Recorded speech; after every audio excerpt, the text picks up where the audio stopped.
पूरे भारत के साथ साथ झारखंड के जमशेदपुर में भी छठ महापर्व को लेकर लोगों में खासा उत्साह देखने को मिल रहा है। आमजनों से लेकर जनप्रतिनिधि, जिला प्रशासन और जुस्को लगातार छठ पर्व को लेकर तैयारियों में जुट गई है, जो कि अब समाप्ति की ओर है। जमशेदपुर स्वर्णरेखा नदी के एक महत्वपूर्ण घाट छठ व्रतियों के लिए तैयार किया जा चुका है। वहीं कई छोटे घाटों को लेकर स्थानीय लोगों में नाराजगी भी देखने को मिल रही है। सोनारी दुमोहनी छठ घाट पर पूर्व से कब्जा जमाया स्थानीय दबंगों के द्वारा हजारों रुपए में छठ घाट की खरीद बिक्री का मामला भी प्रकाश में आ रहा है। लगातार छठ व्रतियों की सुविधा पर लोग तैयारियां करते दिख रहे हैं। छठ महापर्व पर ट्रैफिक व्यवस्था पर भी कई कदम उठाए गए हैं। वहीं जिला के आरक्षी अधीक्षक यानी पुलिस कप्तान कौशल किशोर पूर्व की घटना को देखते हुए बस्तियों में पेट्रोलिंग का खास निर्देश दिया है, ताकि चोरी की घटना से बचा जा सके।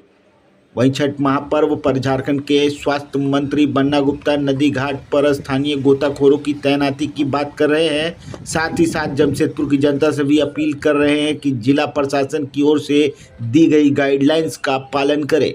वहीं टाटा स्टील की इकाई जुस्को के कर्मचारी लगातार स्वर्णरेखा नदी के प्रमुख घाटों की साफ सफाई और लाइट की व्यवस्था को पूर्ण करने में जुटी है। छठ पर्व पर जमशेदपुर का बाजार भी सज चुका है और लोग अपनी सामर्थ्य के अनुसार खरीदारी कर रहे हैं। पूरे लौह नगरी में छठ महापर्व की धूम देखी जा रही है। हाँ जी, अब खरीदना पड़ रहा है, बेच रहा तो क्या करेगा, जबरदस्ती कर भी नहीं सकते यहाँ पर।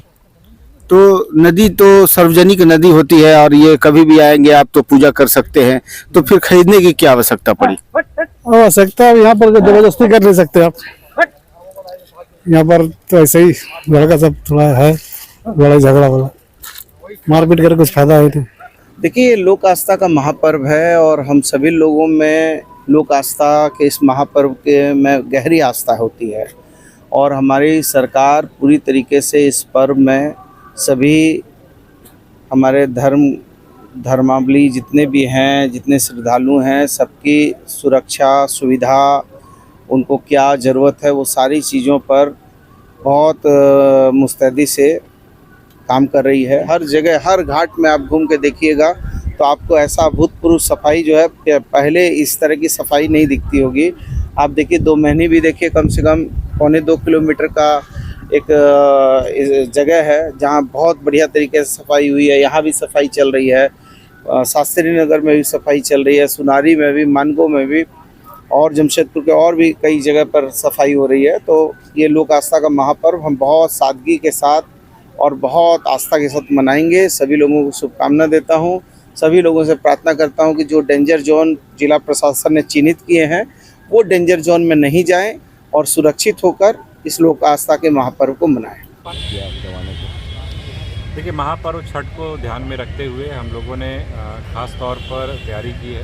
एक जॉइंट ऑर्डर में मैजिस्ट्रेट और स्टैटिक फोर्सेस की डिप्लॉयमेंट, जितने भी महत्वपूर्ण घाट और जितने रूट्स हैं जो ट्रैफिक के जो ज़्यादा प्रेशर वाले पॉइंट्स हैं उन जगहों पर तो किया ही जा रहा है। बट इसके अतिरिक्त जितने भी हमारे जो बाइक पेट्रोल्स हैं उनके अलावा हम लोगों ने इस प्रकार के 40 टीम्स बनाई हैं जो डिफरेंट जो अलग अलग थाना क्षेत्रों में लगातार गतिशील रहेंगी। ख़ास तौर पर हम लोग छठ के दौरान देखते हैं कि काफ़ी सारे लोग बाहर भी जाते हैं, अपने गांव या अपने पैतृक स्थान पर जाते हैं और वहां छठ करते हैं। उससे क्वार्टर्स वगैरह और काफ़ी सारे निजी घर जो है वो खाली रहते हैं और कई बार गरीब वेतन की शिकायतें इस प्रकार की आती हैं। ख़ास तौर पर छठ के दिन की भी अगर बात करें तो जब लोग घाट पर जाते हैं उस दौरान भी मोहल्लों में कई बार सन्नाटा सा हो जाता है और चोरों के लिए वो एक तरीके से आसान टारगेट हो जाते हैं। उसको ध्यान में रखते हुए हम लोगों ने अलग से इस बार बाइक पेट्रोल की टीमें बनाई हैं। जितने भी इस तरीके के रिहायशी एरिया वाले जो थाने हैं, वो चाहे आपको सिरगोड़ा हो, विशेष तौर पर कदमा हो, बागबेड़ा हो, साक्षी हो, जितने भी इस प्रकार के थाना क्षेत्र हैं जहाँ पर इस तरीके के रिहायशी इलाके हैं, जहाँ अतीत में भी इस प्रकार का अनुभव रहा है, जिस प्रकार की घटनाएँ हुई हैं, वहाँ एक सर्किट बनाया गया है और सभी बाइक पेट्रोल्स को ये रिस्पॉन्सिबिलिटी दी गई है कि वहाँ पर लगातार पेट्रोलिंग है।